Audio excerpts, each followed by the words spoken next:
Welcome to Dweller of the Dark. We are a channel honoring the yellowed and blackened bones of many prominent authors. We will be digging up several obscure, strange, and forgotten authors who influenced many of the great horror, science fiction, and fantasy writers today. Comment below if you like. If you have authors that you'd like to see recognized, list them in the comments or contact our author page. Subscribe for more tales of the horrifying, obscure, strange, and forgotten. We'll have quite a collection, climbing out of the tombs. If you like any of our tales, hit the like button below. You can find us on Facebook at Jeffrey LeBlanc Horror Writer, official website jeffreyleblanc.com, on Amazon and Twitter at Jeffrey J. LeBlanc. And Waning Light was a short story first written by Jeffrey LeBlanc in September 2015. The story was updated and retitled The Gorgon and published in the anthology Wolves, Wings, and Other Things in February 2016 by Cloven Hoof. It has went on to become a full novel in final draft as we speak. In Waning Light was heavily influenced by several unique authors. The monstrous Gorgon from Homer's The Odyssey, the ghastly isolation from M.R. James' A Warning for the Curious, and the lurking fear from Lovecraft's The Hound inspired the macabre story. And Waning Light focuses on a dying narrator running for his life in a dark swamp. He reflects on the tragic events that are bringing about his demise while trying to escape some monstrous being who stalks him through a labyrinth of cypress and moss. What horror hunts the narrator through this nightmarish maze? Will the narrator escape the slithering beast? In Waning Light by Jeffrey LeBlanc. Is there no greater terror than running for your life while knowing you are already dead? Panicked, I wade and fall through a silvery moonlit swamp. My heart beats thunderously in my chest while I fight and fall into thick carpets of emerald green grass, twisted black branches, and obsidian black water. Desperate for hope in this tangled menagerie, I look up to a skull-white moon as it continues to light my way. My head spins. In confusion, disoriented by darkness, unseen obstacles, poison, and misdirection. The effect is so great, it brings on stomach-churning nausea and vomiting. Never has panic so clawed into my mind. Never have I felt greater isolation and loneliness in the vastness of decaying swamp, with only a macabre, shadows, and silhouettes to companion me. Hyperventilating and grasping for air, I try to slow my hysteria. But the ever-growing shadow of dark knowledge, my impending demise, causes me to convulse again in lurking fear. With spine-tingling chills and panic-stricken thoughts, I think, I'm going to die out here. When am I going to die? Will I be alone in just the cypress and creatures of the swamp when I do perish? I've been hit with a fatal venomous strike from a viper. Clutching and pulling at my chest, I go into further convulsed terror as the snake's venom momentarily stops my heart. The reptile poison already attacks my brain with hallucination. Overwhelmed with the heart pauses and the first wave of psychedelic visions, I pass out in a black fog. Viper venom even assaults my nerves and muscles, horribly cramping both during each attack. Horrified by such things, I falter and fall into cold water, briefly praying for relief and to evade my attacker. Onward, I wade the labyrinth of black water and trees propping for support. In this first, and dare I say last, dance with death, I cry heartbroken tears. Despairing and sobbing, I say to the iced onyx water, the silverfish green duckweed, and the lonely tomb gray cypress, Evie, why did I come out here? How could I have known she'd kill me? My dearest daughter. What abhorrent power she wielded to entice me into this abysmal swamp. Death's messenger, and the crow's viper bite, reminds me that my time runs short. In the brilliant moonlight, I see the blistering purple abscesses where fangs struck my swelling right arm and side. I feel another and another compensatory pause in my heart. Steel-stiffened muscle cramps return. Venom assaults again, and I fall back into the frigid, blackened, ice-silver swamp water, quenching roaring fires burning inside my head, heart, muscles, and lungs. Submerged in black water, blanketed in duckweed, hornwort, and nacris, and all manner of squirming creatures, feverish brain and body blazes are temporarily extinguished. Emerged from cold waters, I observed the cooling tendrils of white steam emanating from me. I wade ever further in this aquatic labyrinth, reinvigorated by the cool down. The minutes later, venom sinks its teeth back into my mind. Poison, hallucinatory, and psychedelic, twist my spiraling conscious and subconscious. Hallucinate and I hear above, below, and around me the following chants while I lose spatial orientation. Fair was the maiden knelt near a black stream. Allegiance and devotion she gave to a fallen angel in exile. Has the girl always been evil, heartless, cruel, and vile? Never pitied this maiden. Pity her poor reptiles. Chants begin. Repeat again to the right of me, chants to the left of me, chants above me, finally chants beneath my very feet, causing all manner of disorientation. My memory remembers the poem verses somewhere deep in the recesses of my mind. Ominous verses from an ancient cuneiform tablet we found in an even ancient underground Greek temple dedicated to the Gorgons, translated with my team of archaeologists. We had discovered one of the first poems dedicated to the demigod Ural. Upon first reading of the verses Ural, I must say it brought a mild sense of unease that I attributed to the dark, foreboding atmosphere of that temple cave. However, reading the verses again a second time back at my plantation in Louisiana, I felt a recurrence of that spine-tingling malady. Had I known the artifacts procured were psychic keys or devilish harmonic manipulators? The answer most assuredly is no. If there was any evidence these devices could bend the gravitation and subatomic alignments between our worlds, we would have left those accursed items under tons of blasted cave. Sadly, in my blind ambition and vanity, I did not. Nor did I warn in time those who had helped me decipher the poem's translation. All who helped activate the harmonic keys, open in darkness from which that vile serpent slithered, have met ghastly ends. To my guilt and shame, I was too late to save my friends and colleagues from the Gorgon. All were tortured, tormented, and maddened by this abomination. In the end, many prayed for their deaths as I do now.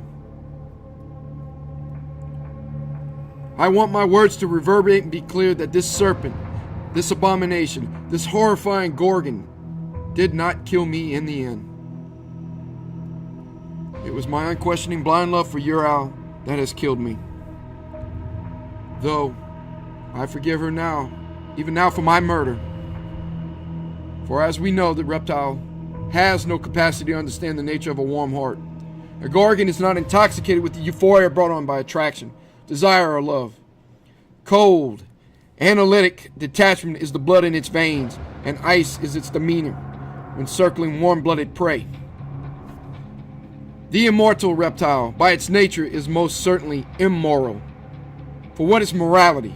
Right or wrong, life or death, when you are a creature of the desolate wastelands of immortality? I say again, this snake monstrosity can never grasp love or sacrifice. Life is meaningless to a Gorgon when death exacts no toll from this serpent. Thus I say, human frailty is an alien concept to the Gorgon. The demigod has no capacity or desire to ever grasp love, compassion, or mercy. I can see your incredulity and skepticism as I have mentioned Gorgons, reptile humanoids of mythology, as if they exist. I most surely understand such disbelief in actual Gorgons in the words I write now. But tell you I must that this Ural is real. I too thought, as you, that this was a being mythological. Even when presented the creature's repugnant skull and corpse-strewn lair, we doubted. Disbelief continued long after we broke the seal between worlds. Broken harmonic seals that release Ural from her demoniacal dimension, along with many more of her ilk. Evie and all of humanity, for this release of evil and transgression to all, I beg you forgive me. I pray fervently that you are not changed forever with this horrifying knowledge, especially for you, dearest Evie. The revelation of Gorgons hits too close to home. For Evie, the Gorgon Ural is your mother. Darling, the night is getting colder. Andrew, my love, it's time to go home. I hear the reptile's hissing voice in my head from some form of telepathic or cognitive link. Then I see a distant slithering shadow. The silhouette undulates and slices between the cypress far behind me as I wade on through ever-darkening swamp.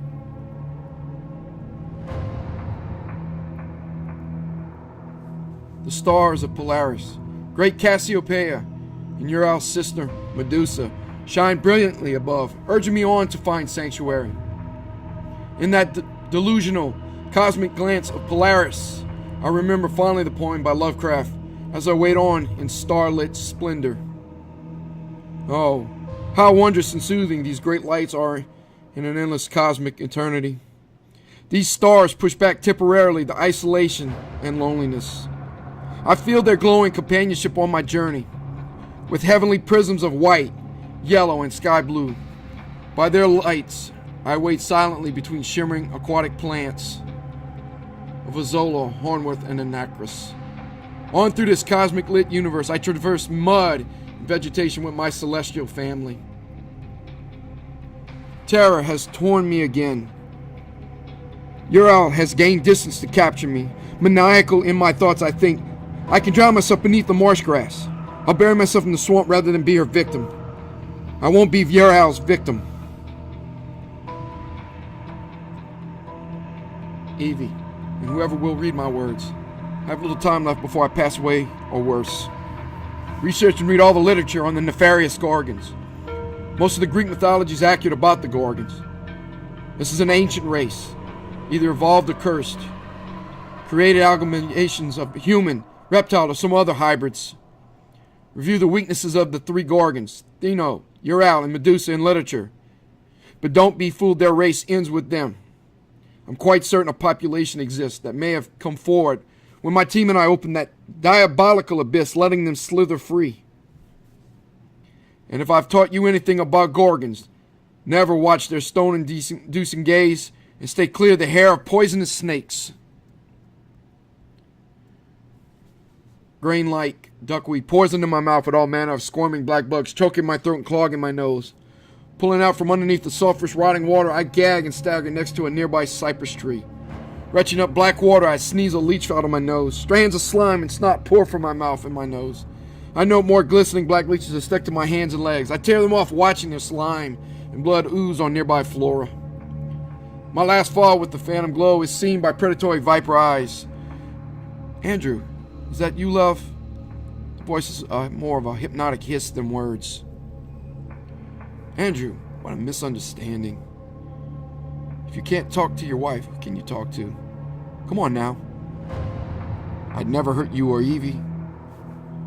Ural knows my soft spot is Evie as she tries to convince me. Still as a statue, I say and do nothing. Any sound will give my exact location, and she'll have her last victim. Young man, hide and seek is over. This isn't funny anymore. You could die from that bite. Hissing her words, I want to tell Ural she was wrong. This was a divine or tragic comedy. The fire in my side, the erratic flutter of my heart, and the spreading poison remind me to stay on guard. If I had any misgivings, the next wave of flutters and spasms reconfirms her hair viper struck me. Oh, this horrifying serpent who poisoned me with those writhing hair of snakes. I know by now my thoughts and my very words sound ever irrational. I know you think the easy, explainable snake attack has maddened me. Delusional thoughts of Gorgons, demons, creatures from beyond strange eons are certainly beyond rational minds. Husband, you don't sound well. Let's go to the hospital. You just got bit from something that fell from that weird old arch. The hypnotic effect of her voice whispers me to go to her. From the encroaching, slithering, and sloshing Ural can't be more than 100 feet to my east in the marshes. I hear Ural writhing and crashing marsh grasses and reeds of the gigantesque floating islands bordering Black Bayou. I make note of my bearings to move away from Black Bayou as best I can, while getting my legit. The poison attacks again, bringing me in and out of a swoon as my heart flutters. Once it stops, I realize I've passed near Black Bayou Teche, but can't tell if I've journeyed past the lighthouse near the marshlands of Rice Island. Death is close now. I can feel the ancient siren's call to sleep forever. I pause to sit on a rotted willow stump, listening further to the music of death's serenade. In that sweet final orchestra, I hear crickets chirp, cicadas hum, frogs bellow, light breezes blow, mosquitoes buzz, and bats twitter all around. This swaying row of willows along the water is a good place to give up the ghost. No more wasted time, for I am dead anyway. I take a deep, agonal breath, thinking, is there any part human in that monstrous reptile? Magenta, sky blue, violet, emerald green, and blaze yellow flash in my vision and swirl in my mind before I get nauseated, then fall back onto wet, soggy black ground. Lying on my back with a wan smile, I hear the rustle of grasses, the scratch of reeds, the movement of black water as I peer skyward to the heavens to see brilliant white constellations again of Perseus holding that abominable head of Medusa. It seems maddening thinking such a terrifying thing could occur. That Ural will cannibalize me, I can't comprehend fully. But then I think, I'll be dead. Why would I care if my corpse feeds this Gorgon? My arms are tiring as I use the ditch and the currents to push my ever-paralyzed body more west.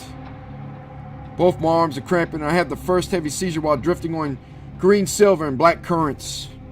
The moon from my vantage point in the water shines hues of brilliant white with gray and silver silhouettes on the great swaths of marsh. Floating further, I pass the winding Oak Ridge and more defined embankment of Raccoon Island.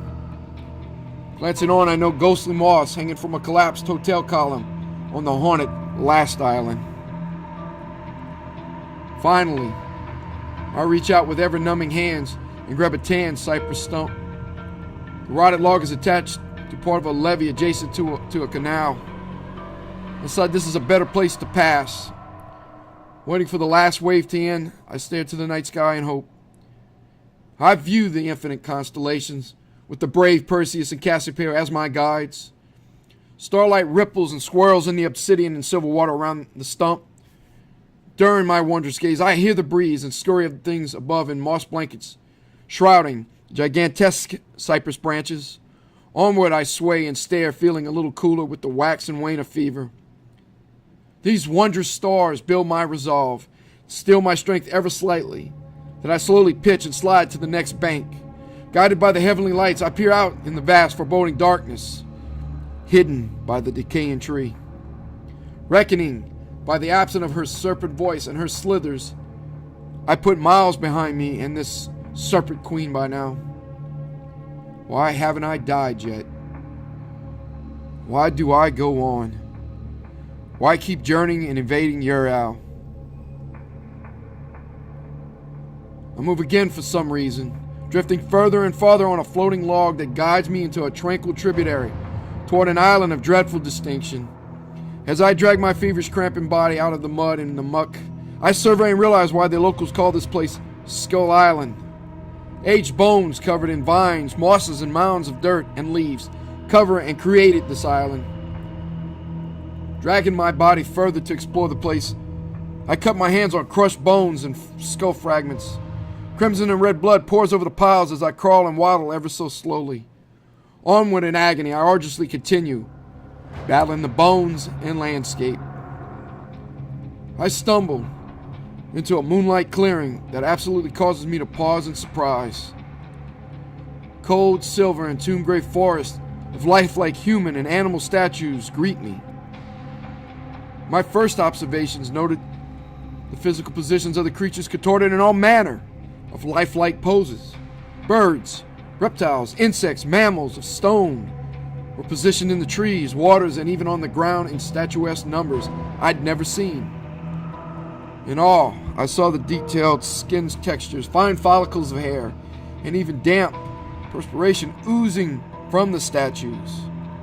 White lunar rays brilliantly blazed, the buried tangles of yellow grass, brown grasses, and twisted black rushes adding to the aura of the macabre. While I stared at these marble and stone oddities, noticed a great curiosity in several of the statues having clothes. I think it's say to the ghost of stone, "Why are you here? By what strange alchemy are your details so precise and your positions so natural? Why do you, my statue friend, wear clothes?" "Andrew, let me help you. Your friends are not statues." The Gorgon's hissing voice was beyond comprehension. Dread and despair had finally broken me. Normally I'd be stunned and would try to run. But being beyond exhausted now, my body numb, I turned cautiously. I took in these terrifying moments with that beast as a deadly sense of relief. Panic-stricken again, my heart beat ever faster, hearing the slither to my left, knowing at once your Alp's plan to see me clearer. Looking around, I didn't have to guess the why, as my blood turned to ice, realizing her hellish plan. The venom fever, no longer a raging furnace in my head, frosted my mind with fear as I heard the rustle of marsh grasses and another splash to the right of me from the writhing, half-monstrous snake. Realizing all parts of the Gorgon legend held true, all caution was taken to avert my eyes to Ural's face and eyes. I made it a point to not even chance a secondary reflection of this viper. "Let me guess, Ural. You turned them to stone. You didn't even hide your name. I guess because no one remembers any Gorgon these days but your sister Medusa," I sighed finally in further despair. Shadowed Ural speaks solemnly. "It's not what I wanted to, my love. I can't control my nature. The serpent, mind you. But innocent insects, animals, and people you turned, Ural. How do you explain all this?" I knew death was inevitable or worse, but at least I'd know this mystery. I could hear a voice and the hair of her snakes writhing around me, disinterested, I'm sure now, that I smelled of decaying flesh. "I can't explain all this in terms you'd understand. Who believes in gods and goddesses, punishments and curses, religion and science? Well, for the sake of a dying man, try me." I sat down with my face covered, taking a gasp of air. I wouldn't be around much longer to know the secret. I love the wrong man. Alchemist, sorcerer, demon, scientist, or god, take your pick. Serpentine, Ural's voice was, and somewhat more distant than I imagined. Most likely looking out on her field of the dead. I know the feeling. I love the wrong, whatever you are. I groaned from the pain, the loss of my bowels, but I encouraged her to continue. "How does the power to turn biological tissue work?" Ural taps a human statue, and some of the decaying cloth falls free, exposing more stone, and says, "You were always too curious for your own good. To answer your question, tachyonic aberrations and reptilian recombination. At the end of each span of the human life, on the last full moon, the snake returns." She continued speaking, undulating in a circle around me. "Eons ago I was created, with a biological imperative to kill man, woman, or even child to reset my reptilian nature. My only rewards in killing are receiving human hormones to create emotions such as love, fear, and sadness. The sacrifice of a lover greatly strengthens my human longevity in the great change. You must admit, sacrificing yourself is far a better death than these." Ural lays clawed hands onto some of the statues and continues. "Their souls are frozen eternally in stone. The flesh turned to granite, helpless, aware of everything. They eventually erode over time back into the earth. Imagine knowing what is happening around you. but you cannot move nor speak. You wither to dust under the weather and solstice. Only then, your soul finally is released. Focusing my pain and despair with outrage, I cry, was anything with us real? Were we always going to end with me as a sacrifice to a demigod? I saw a shadow of her forked tongue dart as she continued. Fate placed you in my circle, Andrew. We both know your soul was long dead by the evil and hate of this mortal world. I gave you love, our Evie, and a fulfilling life. I laid my spinning head back against the cypress tree that is semi-shadowed by moonlight. I put a hidden gun to my head, threatening to kill myself if she comes closer. In despair, I say, you can't eat flesh of a suicide, so stay back. Then I continue. It was all a lie. And our poor daughter. I scream two rhetorical questions in the direction you're out. Have you no soul? Have you no compassion? I'll back off, dear. As you seem committed for now. Andrew, we tell lies to get us through great strife sometimes, don't we, dear? A soul, compassion, love. These are mortal cold. Uriel's voice and expressions were flat, cold, all the warmth one could expect from a snake. I hear the words from the prophetic poem again. Groggily, I have a final thought and plead to Uriel one last time. How will you explain this to Evie? How will you explain killing her father? In her next words, Uriel broke my heart. Evie is the future. Our Gorgon future. I see by the shock on your face you couldn't conceive she is Gorgon too. All the signs were there, Andrew. Even at her birth, you must admit. Anyway, for your sacrifice, I will tell Evie. A lie, if you like. But you do our daughter a disservice not letting her accept the truth of her kind. A Gorgon unaware can get killed, as has happened to us before. You are a vile thing. You destroyed us. I'll let Evie know that if you let me. Please let Evie decide if I was sacrificed or murdered by you. What harm can I do? I'm dead anyway. Bargaining. I know I will fail. My thoughts are dark again with despair. I know Uriel will wait me out, and I'll die. Then she consumes me, or worse. Any correspondence to Evie will be destroyed. All I was doing was delaying and angering the Gorgon. I plead, please, Uriel, consider it a last loving request. Surprisingly, Uriel says, I'll honor your dying request. To be honest, Andrew Ballman, I don't know how you are still alive. Only one man survived my bite, and it drove him mad. Slithering and crashing through the ghostly stone field, Uriel says in a bored manner, in the temple on the hill, I have writing materials. If you are dead when I get back with ink and parchment, I won't be shocked. In the moonlight cemetery of Uriel's statuesque dead victims, I make out Uriel's hideous silhouetted form. The skull-white moon casts long shadows as I saw her traversing the statue graveyard to the temple's hill. Shadows no longer cast a beautiful woman's physique, but a serpentine monstrosity of at least 9 feet in height. Writhing snakes I saw in the darkness, and moonlight had transformed her flowing locks of hair into cotton-mouthed vipers. In my memory, I recall the moment those snakes split Uriel's flesh, skull, and scalp, revealing cotton white mouths, dripping yellowish saliva and venom.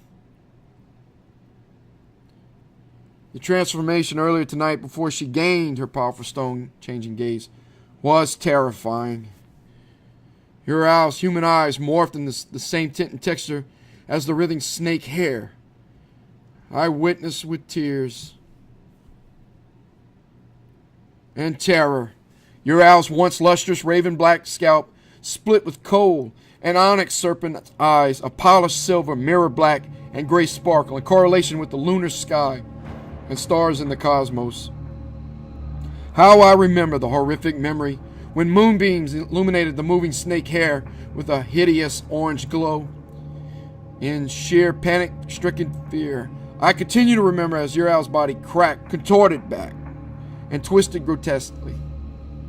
As I take a gasp right now, going into another convulsion, My last memory before passing out again is your owl's once stately legs withered to contorted appendages, retract back, and meld into an immense blackish gray tail. As you know, I didn't stick around for the rest of your owl's metamorphosis. I can only imagine the screams of wretched pain your owl must have felt. The stretching and contorted must have broken bones and twisted organs to make her more serpentine. Further, I can only speculate how her frame stretched, the vertebral column and the spinal cord increasing a reptilian girth and height. What is life like in the last moments of a dying man?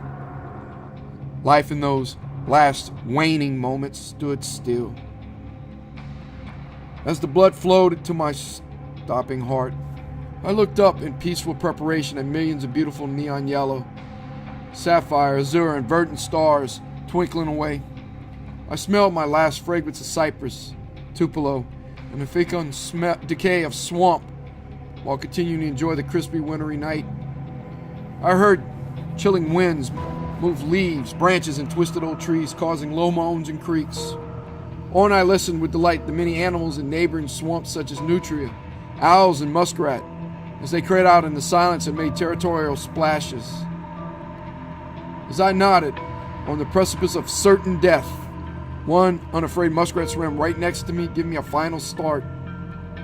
I couldn't help getting one more laugh at the beast as it crawled up out of the marsh water, shook its fur free of icy water, and splashed me to my surprise.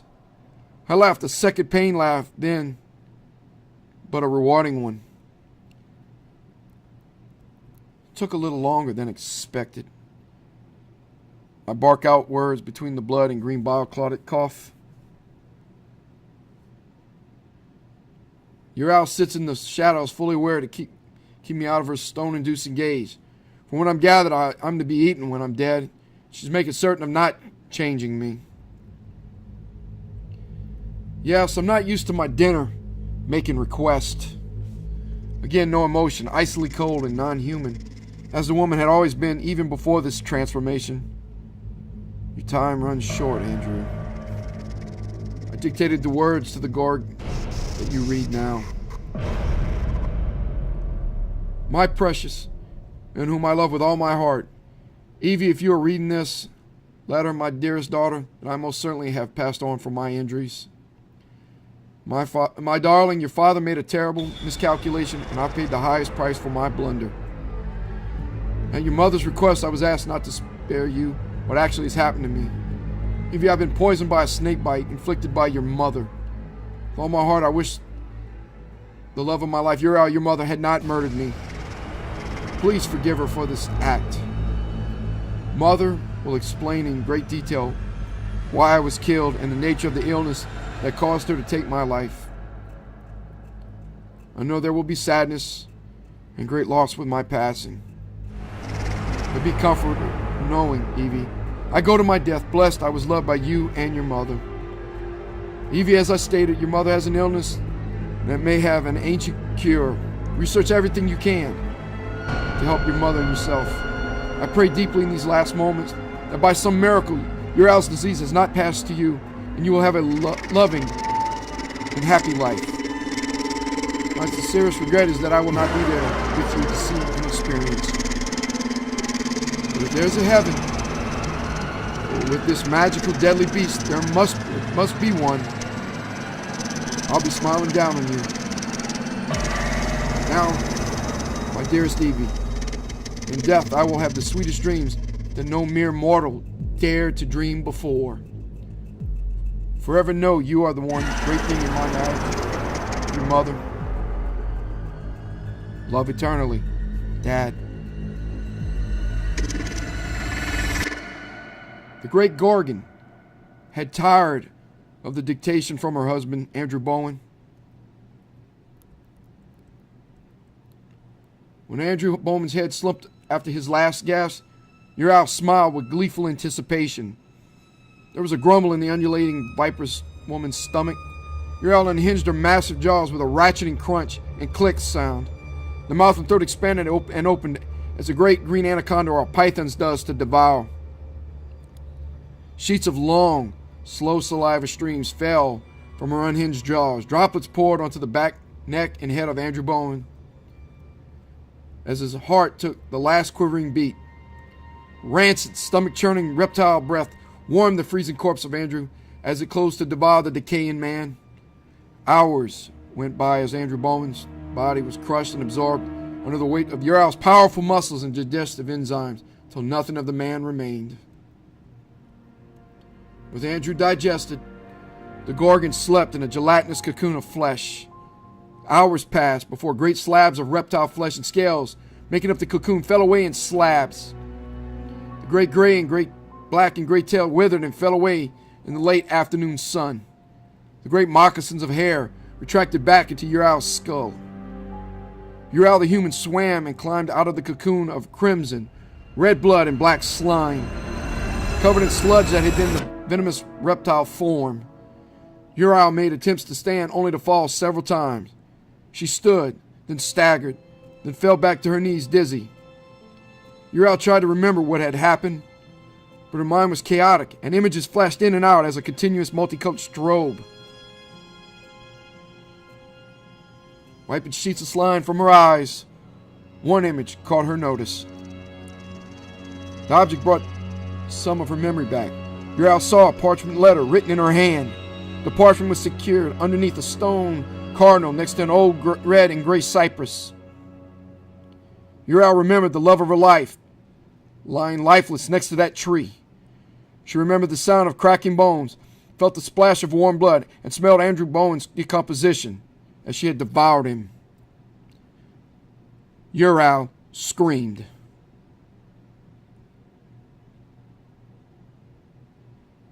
Thank you for listening. Have a good night.